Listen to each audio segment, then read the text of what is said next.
Bonjour Eric, bonjour tout le Bonjour, monde. Émilie. Alors le thème de la vidéo du jour est: peut-on être le jouet de nos émotions entre douleur et plaisir? Alors, c'est une petite vidéo qui sera courte, mais qui va insister sur l'essentiel, sur ces deux émotions que sont le plaisir et la douleur. Le plaisir et la douleur, en fait, ce sont deux émotions qui sont prévues au niveau neurologique et qui, en fait, si on y regarde de plus près, ont accompagné l'être humain tout au long de son évolution. Et quel est l'intérêt pour le vivant d'avoir créé cette dualité entre plaisir et douleur? Ça a entretenu la pérennisation de la vie. Je m'explique. Quand les premiers hommes, c'est un mécanisme qui est toujours présent, mais lorsque les premiers hommes ils n'avaient pas forcément d'éducation ou de connaissances, mais ils mettaient leurs mains près d'une flamme, eh bien, la douleur faisait qu'ils retiraient la main. Et grâce à la douleur, eh bien, ils ont pu savoir qu'il y avait un danger à mettre la main et ça contribue à la pérennisation de la vie. Autrement, ils mettaient leurs mains sur le feu et puis ils brûlaient et donc la vie se serait arrêtée très vite. Ensuite, le plaisir doit accompagner, c'est une émotion qui accompagne les êtres humains tout le long de leur vie et ça les encourage à rester sur Terre, à ne pas avoir envie d'aller voir ailleurs. Il sera toujours temps d'aller voir ailleurs, mais laissant le temps à chaque être humain de vivre. Donc, on voit que la notion de les émotions de plaisir et de douleur accompagnent l'être humain durant toute sa vie terrestre et favorise donc la pérennisation de la vie, c'est-à-dire le fait qu'il va rester aussi longtemps que sa santé le lui permettra. Voilà. Donc, on voit tout l'intérêt du plaisir et de la douleur. Par contre, on s'aperçoit que ces deux émotions peuvent aliéner, peuvent limiter la vie d'une personne qui ne sera pas vigilante sur ces notions de peur et de ces notions de douleur. Alors, la peur, évidemment, est liée à la douleur et le plaisir. Lorsque une personne… Alors, ça peut être très tentant pour certains individus d'essayer d'expérimenter qu'un pôle, ou que la douleur, ou que le plaisir. Et c'est dangereux, pourquoi? Parce qu'en fait, on a bien vu que le plaisir et la douleur ont un rôle salvateur, mais ils ne sont pas là pour être utilisés à mauvais escient, c'est-à-dire provoquer du plaisir ou provoquer de la douleur juste pour vivre une émotion. Parce qu'en fait, la douleur et le plaisir sont des messagers. Le plaisir, c'est le message du plaisir, c'est je suis bien. Donc, ce que je suis en train de faire est validé puisque je suis bien. Et la douleur, c'est je suis en train de faire quelque chose qui n'est pas juste et je devrais réfléchir à changer. Par contre, si on cherche que le plaisir ou que la douleur, on n'écoute plus le messager. On recherche juste l'émotion. Et c'est là le danger. Pourquoi? Parce que les personnes qui cherchent que le plaisir, on donne un exemple. Euh, on peut essayer, par exemple, de consommer quelque chose uniquement par plaisir. Il y en a beaucoup qui mangent uniquement par plaisir. Le côté qualitatif, ce que ça peut apporter à la santé, ça leur est complètement égal. Ou bien, si on veut essayer d'avoir un exemple un peu plus outrancier, on va prendre par exemple les gens qui se droguent. Les gens qui se droguent, ils cherchent uniquement le plaisir. Mais on s'aperçoit une chose, c'est qu'à force de se droguer, on devient dépendant de la drogue qui nous a apporté ce plaisir. Et ce plaisir n'est plus lié à une action particulière. Par exemple, j'ai du plaisir à communiquer des informations, j'ai du plaisir à aider autrui. Non, là, on est dans quelque chose d'un peu égoïste, auto-centré, où on recherche que le plaisir. Et que le plaisir, évidemment, est destructeur. Pourquoi? Parce que on va générer toute une chimie qui va nous favoriser ce plaisir, mais en même temps, on va être dépendant de l'action qui favorise ce plaisir. Par exemple, la prise de café, la prise de shit. Alors, évidemment, vous allez me dire que le café et le shit, ce n'est pas exactement la même chose. Les deux sont des drogues, sauf qu'il y en a une qui est comment dire, il y en a une qui aurait soi-disant un rôle alimentaire, quoique on pourrait se poser des questions sur l'intérêt du café réel. Mais en tout cas, en ce qui concerne les drogues, là, on voit que c'est une recherche de plaisir, uniquement de plaisir, sans aucun avantage au niveau nutritionnel, on va dire, en tout cas pour la santé. Et alors, il faut savoir que ça devient un problème parce qu'il y a un mécanisme, une mécanique au niveau du cerveau qui s'appelle le mécanisme de récompense. Alors, le mécanisme de la récompense, c'est un système neurologique qui est en relation avec des neurones et qui va favoriser la sécrétion de dopamine. D'ailleurs, il n'y a pas que… Bon, on connaît le système de récompense basé sur la dopamine, mais il y a d'autres neuromédiateurs qui favorisent le bien-être, comme l'ocytocine, les endorphines, la sérotonine et la dopamine. La dopamine, évidemment, c'est celui qui a été très développé, on a fait beaucoup de travaux là-dessus parce qu'il y a un système de récompense à la dopamine qui encourage, par exemple, les jeunes à regarder des films violents ou des films pornographiques ou toutes sortes de comportements à risque comme boire de l'alcool ou fumer des drogues, juste pour avoir une sensation de bien-être. Voilà. Donc, et pour la peur aussi. Alors, la peur génère certaines substances biochimiques telles que le cortisol, la cortisone, l'adrénaline. Évidemment que la peur peut indirectement favoriser aussi. Il y en a qui s'amusent à avoir peur parce que ça leur apporte un certain plaisir aussi. Donc, on peut avoir aussi du plaisir à souffrir, entre guillemets, même si ça paraît un peu assez complexe à comprendre. Mais bon, les psychologues l'expliquent très bien.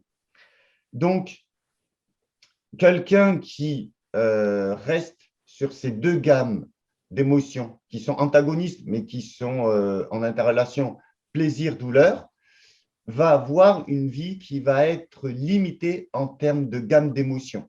C'est-à-dire qu'on ne peut pas dire que l'être humain qui vit entre plaisir et douleur, qui vit ces deux extrêmes quotidiennement, bénéficie d'une large palette d'émotions. Et malheureusement, si on regarde la société telle qu'elle est faite aujourd'hui, eh bien, pour nommer personne, on va dire le système a mis en place, le système entre guillemets, allez, je vais prendre le risque, de domination sur le peuple, a mis en place le fait que la peur et le plaisir soient développés de manière outrancière. Quel est l'intérêt de faire en sorte que les gens soient dans cette gamme d'émotions limitées? C'est lorsque vous êtes beaucoup dans la peur, eh bien, vous cherchez à trouver de la sécurité. Donc, ça peut être l'occasion pour le système de vous vendre de la sécurité médicamenteuse, de la sécurité par des lois, même si elles sont liberticides, ce n'est pas grave parce que ça rassure le peuple. Voilà, donc on voit que quelqu'un qui est soumis à des peurs, nombreuses peurs, va être plus facilement manipulé. Bon, ça, c'est une petite parenthèse. Et lorsque on a peur, lorsqu'on n'est pas bien, on a besoin de plaisir, de quelque chose qui va contrebalancer. Et c'est justement là que va intervenir eh bien, le manipulateur, entre guillemets, ou le système, entre guillemets, qui va nous donner la solution. Vous êtes malade, prenez un médicament. Vous êtes en manque de sécurité, on va faire une loi qui va vous sécuriser. Et voilà. Et donc, beaucoup d'entre nous, parce qu'ils manquent de vigilance ou parce qu'ils n'ont pas ces connaissances, ou un minimum de connaissances, eh bien, toute leur vie, elle est gérée entre ces deux émotions, peur et plaisir, douleur et plaisir. Il faut savoir que douleur, il y a toute une gamme d'émotions qui sont liées à la douleur. La peur en y est, l'angoisse, les craintes, tout ça, ça peut être lié à la douleur. Voilà. Et c'est pour ça aussi, lorsque une personne est sujette à des douleurs ou à des peurs, eh bien, si elle n'ouvre pas son champ de conscience, elle va avoir tendance à dire amen à toutes les réponses qu'on va leur apporter, ou le médicament, ou la loi, ou ceci ou cela, qui est juste là pour répondre à la douleur. Voilà. Alors, la question qu'on pourrait se poser, c'est comment sortir de cette limitation. Alors, il ne s'agit pas de remettre en cause la biologie, la biochimie, qui est là justement, qui a un rôle salvateur, qui est là pour nous aider à pérenniser la vie le plus longtemps possible et dans les meilleures solutions, dans les meilleures, enfin, que tout cela se passe dans le meilleur des mondes, comme on dit. Ceci dit, on peut tout à fait accepter ce mécanisme qui est tout à fait salutaire, mais on peut essayer de vivre des émotions qui sont pas uniquement la peur et le plaisir. Par exemple, la joie, on peut considérer que la joie, c'est au-dessus du plaisir. Alors, je m'explique. Imaginons que quelqu'un je vais essayer de trouver un exemple, a de l'argent et il a envie de le dépenser. Il a envie de le dépenser uniquement pour lui, par exemple, pour s'acheter une très belle voiture. Eh bien, il peut se dire, au lieu de mettre 50 000 euros, allez, on va dire 30 000 euros pour que ça soit plus juste, que ça rapproche plus de la réalité, j'ai 30 000 euros, eh bien, il peut dire, je ne dis pas que c'est un exemple à suivre, c'est juste pour vous montrer comment on peut jouer sur ces émotions, comment on peut s'en sortir de cette limitation plaisir-douleur. C'est se dire, par exemple, j'ai 30 000 euros, eh bien, je peux mettre, par exemple, 25 000 euros dans une belle voiture, on peut faire plaisir, neuve ou d'occasion. Et les 5 000 euros, je vais les dépenser pour apporter du bien-être à autrui. Eh bien là, les 25 000 euros vont favoriser le plaisir, notre plaisir personnel, et les 5 000 euros vont nous apporter de la joie d'aider autrui. Et là, on voit qu'on sort de cette limitation plaisir-douleur, c'est-à-dire que c'est une manière de sublimer quelque chose, d'aller au-delà. Voilà. On aurait pu prendre, alors c'est un exemple qui pourrait être, me dire, oui, il est limité votre exemple, mais c'est une manière de dire que la notion de plaisir peut être transmutée. On peut la transcender et faire quelque chose. Alors là, j'ai donné l'exemple sur une dépense personnelle, mais par exemple, j'ai un autre exemple à donner. Là, je pense que ça va être plus lisible pour beaucoup de personnes. Vous savez ce que c'est une huître perlière? Comment une huître fait des perles? Eh bien, vous ne savez pas. Je vais vous l'expliquer. Dans un premier temps, il y a un petit grain de sable qui rentre dans la coquille et qui l'irrite. Donc, l'huître va vouloir expulser ce grain de sable à l'extérieur. Mais si elle n'y arrive pas, eh bien, elle va l'entourer de natte patiemment, elle va en faire une perle. Eh bien, c'est ce qu'on pourrait faire tous de nos difficultés, nos douleurs, les transformer en perles. Et voilà. Et là, on transcende. Alors, pour vous expliquer et comment et par quelle partie du cerveau on peut transcender, ah oui, ça, c'est très important. Lorsqu'on est dans la peur, on est sous l'influence de l'amygdale. Lorsqu'on est dans les plaisirs purement animal, instinctifs, on ne développe pas la partie la plus noble de notre cerveau. La partie la plus noble de notre cerveau, celle qui caractérise l'être humain, qui fait qu'il y a une différence entre un être humain et un animal, c'est que l'animal ne peut pas avoir une pensée aussi élaborée qu'un être humain.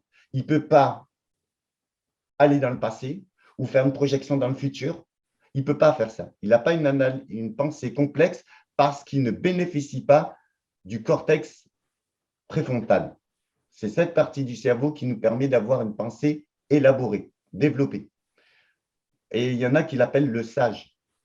Et c'est grâce au sage, grâce à notre lobe le cortex préfrontal, que l'être humain peut avoir une pensée élaborée. Et si, par exemple, il lui arrive une douleur, comme l'exemple de l'huître, il peut patiemment en faire quelque chose de beau. Voilà. Il n'est pas obligé de, à sa douleur, chercher uniquement un plaisir immédiat pour neutraliser sa douleur. Comme, par exemple, il m'arrive, je ne sais pas, il m'arrive je perds mon job, eh bien, ça provoque de la douleur. Je vais prendre de l'alcool ou je vais me droguer. Je vais avoir une dose de plaisir qui va me neutraliser, mais ponctuellement. Par contre, je perds mon job, eh bien, je fais des études, je vais me lancer dans des études, je vais faire de la recherche, et un jour, je vais avoir un métier fabuleux et je vais aider autrui. Eh bien là, c'est de la sublimation. Et ça, c'est grâce au lobe préfrontal, cortex préfrontal qu'on va analyser, prendre de la distance. Et comme dans mon exemple, d'un grain de sable, on va en faire une perle. Et cette perle, elle en profitera. On en profitera et on pourra en faire profiter autrui. Eh bien, les grands hommes comme Gandhi, comme Mandela, eh bien, ce sont des êtres humains qui ont sublimé, qui ont de leurs problèmes, ils en ont fait une perle et ils l'ont offert à l'humanité. Alors, je n'adresse pas chacun d'entre nous à devenir des Mandela ou des Gandhi, mais à notre niveau, on peut tous transcender nos problèmes et on peut sortir de cette boucle douleur-plaisir. Voilà. Est-ce que, tu vois, j'ai quasiment tout terminé et il reste 5 minutes. Tu vois, j'ai tenu ma promesse. Alors, est-ce que tu as des questions? Qu'est-ce que tu as pensé de cette petite Alors, intervention? je me demandais si on a plusieurs grains de sable, est-ce qu'on peut être une huître à plusieurs perles? Ah ben, alors, au lieu d'avoir une perle, tu vas te faire un collier de perles. Un chapelet de perles. C'est pas beau ça? Ah, c'est parfait, c'est magnifique. Voilà. Et, et ça, c'est très important de voir que la majorité d'entre nous vivent, et puis c'est le système, pour des raisons mercantiles et de domination, qui encourage chacun d'entre nous à rester dans, dans cette dualité plaisir-douleur. Mais, et puis, il faut savoir aussi que la notion de douleur est très subjective. Alors, si quelqu'un vous brûle ou vous vous brûlez avec quelque chose de très chaud, ça, c'est pas en général, ce n'est pas subjectif. Et il va y avoir une marque, voire une destruction ensuite du corps si la source de chaleur reste trop longtemps. Par contre, là où on s'aperçoit que la douleur est quelque chose de très subjectif, ce sont les douleurs mentales ou psychologiques.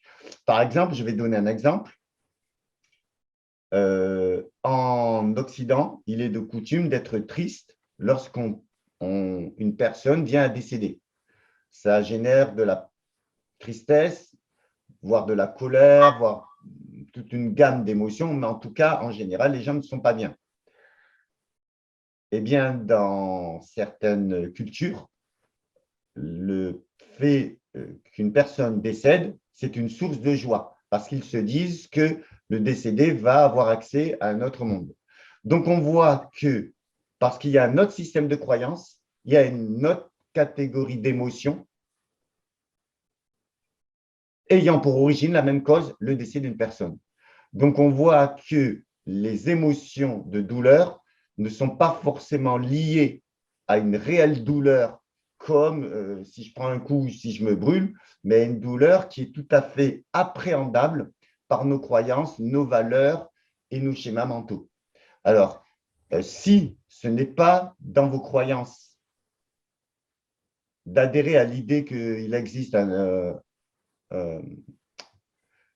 une autre destination pour les personnes qui ont décédé, évidemment que intellectuellement, ça ne suffira pas d'adhérer à cette croyance. Le jour où vous perdrez quelqu'un, vous serez dans la souffrance parce que vos croyances seront plus fortes que vos désirata intellectuels. Mais on peut tout à fait freiner l'intensité d'une douleur par un travail psychologique qui va en tout cas donner à vos croyances moins d'intensité en termes de douleur. Voilà, on peut trouver toutes sortes de systèmes, mais ce n'est pas le moment d'en parler. Mais voilà, je fais quelques suggestions. En tout cas, c'est ce que je souhaitais transmettre aujourd'hui par cette petite vidéo, que la douleur et le plaisir ont été installés au niveau neurologique comme des encouragements à rester sur Terre. Voilà, puisque la douleur et le plaisir, on voit, ça nous guide, mais ça peut être des limitations si c'est utilisé de manière outrancière ou on se focalise trop sur une émotion, douleur ou plaisir. Et l'intérêt, c'est de vivre toute une gamme d'émotions, l'admiration, la joie, il y a toutes sortes d'émotions qui favorisent des réalités subjectives qui font qu'on peut avoir un bien-être sans être dans des émotions un peu trop grossières parce qu'on recherche le plaisir pour le plaisir. Voilà. En fait, pour conclure, je dirais qu'on ne devrait pas chercher le plaisir pour le plaisir. Tout ce qu'on fait, on devrait le faire par plaisir, c'est-à-dire que le plaisir ou la joie devrait accompagner tout ce qu'on fait, même les choses soi-disant difficiles ou les choses qui n'ont pas soi-disant d'intérêt, comme laver la vaisselle ou nettoyer sa maison. On va pas dire que c'est des activités les plus transcendantes qu'il existe, sauf que si vous y mettez de la présence et de l'intérêt, parce que ça a beaucoup d'intérêt d'avoir sa maison propre, ça a beaucoup d'intérêt d'avoir sa vaisselle propre, eh bien, en revisitant la raison pour laquelle, en réexaminant la raison pour laquelle vous faites ceci, cela, eh bien, le peu d'intérêt que vous aurez, ça peut au contraire apporter même de la joie, même du contentement que vous n'aviez pas vécu jusqu'à présent sur des actions qui étaient soi-disant des actions ordinaires que vous considérez pas très importantes. Voilà quelques pistes. Et est-ce que tu as des choses? Voilà, il reste 1 minute. Qu'est-ce que tu as à me dire pour conclure, ma Non, chère? je voulais juste te dire que enfin, en t'écoutant, je me dis que souvent, quand on pointe du doigt des comportements, par exemple, qui vont trop vers le plaisir, et souvent, c'est consommation, je sais pas, d'alcool, de drogue ou de nourriture. Et en fait, ça provoque un plaisir physique. Et peut-être que ce qu'il faudrait que l'on fasse, c'est aussi travailler les plaisirs émotionnels pour essayer de trouver un équilibre entre les deux, pardon, ne pas aller que vers le plaisir physique, mais également le plaisir émotionnel. Souvent, on entend des soucis de personnes qui ont une addiction plutôt, oui, à quelque chose de matériel, enfin, quelque chose comme de la nourriture ou de l'alcool, par exemple, et on entend rarement une addiction au fait d'observer des beaux tableaux ou de lire des poèmes, à des choses qui pourraient justement parler à l'émotionnel et à nous contenter à ce niveau-là. Peut-être que il faudrait peut-être voilà, essayer d'élargir la palette des plaisirs, d'aller, au lieu d'aller que vers le physique, d'aller également vers l'émotionnel et peut-être que ça causerait Oui, davantage moins de… mais je suis d'accord avec toi, mais en même temps, on peut, euh, on peut vivre. En fait, les gens, c'est très simple, hein, les gens qui cherchent du plaisir à outrance, c'est parce qu'elles ont une sorte de douleur importante. Douleur importante, pas parce qu'elles ont un problème, mais tout simplement parce que leur vie est fade. Mm. Pour certains, hein, ça ne va pas plus loin. Et donc, elles vont chercher un plaisir outrancier pour justement donner du piment à leur vie. Mais si, mais si cette Étonnant. personne, mais si cette personne prenait plaisir à regarder une fleur, à écouter le chant des oiseaux, à donner de l'importance à des choses soi-disant insignifiantes, ça les rassasierait en termes de joie, de bien-être intérieur. Ils n'auraient pas besoin, déjà la vie serait moins fade, et la vie étant moins fade, ils n'auraient pas besoin de chercher des plaisirs outranciers. C'est ça, c'est le fait de manquer d'attention à des petites choses et dans les relations aussi, qui font qu'ensuite la vie devient fade et qu'on cherche des plaisirs outranciers. Mais le problème, c'est que les plaisirs outranciers vont provoquer des dépendances neurochimiques et provoquer des états de manque. Voilà. En fait, c'est étonnant parce qu'en fait, c'est vraiment une question de balance et d'extrême. C'est comme si à une douleur émotionnelle, on voulait compenser par un plaisir physique, en fait. C'est Oui, étonnant. oui, mais le plaisir physique va, ou le plaisir, d'ailleurs, il est pas, il peut être intellectuel, le plaisir, hein. Regarder un film, c'est un plaisir intellectuel, mais puisque ça va générer une émotion, mais au final, ça va modifier la chimie. Voilà. D'ailleurs, la cause de nos plaisirs, de nos douleurs peuvent être physiques ou spirituels. Regarder un film, c'est pas vraiment physique, c'est spirituel, dans le sens que c'est dématérialisé. Voilà. Donc, ça nourrit ça nourrit d'une certaine manière directement l'esprit et nos émotions. Donc. D'accord? D'accord. Voilà. Eh bien, écoute, un grand merci pour Merci à toi, Eric. Merci à cette tout le nouvelle monde. vidéo. À bientôt. À très vite. Ciao. Ciao, ciao.